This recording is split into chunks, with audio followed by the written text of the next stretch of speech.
गिबियावनो आंनि खुलुमनायखौ जासिहरबोबाय। दिनैनि फुंबिलिनि रादाबाव फिन खनसेबाव आरो नोंसोरखौ बरायफिननाय थाबाय।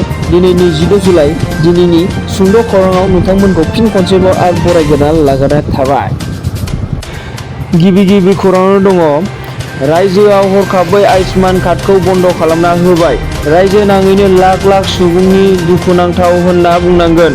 बे खेबनिफ्राय मोननाय नंला आयुष्मान कार्डनि रेहायखौ, जेराव हरखाबै बन्द' खालामनानै होनाय जाबाय आयुष्मान कार्डनि सिबिथायखौ।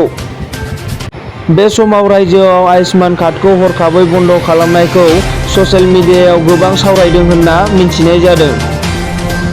नैथि खौराङानो जादों गोबां भारतारिफोरा मोन 58 गुबुन हादोरनि थावनिफोराव भिसा गैयालासिनो दावबायनो हासिगोन। जेराव गुबुन हादोराव दावबायनो थाखाय भिसानि गोनांथि जायोमोन, नाथाय बे समाव भिसा गैयालासिनो दावबायनो हासिगोन होननानै फोरमायनाय जादों।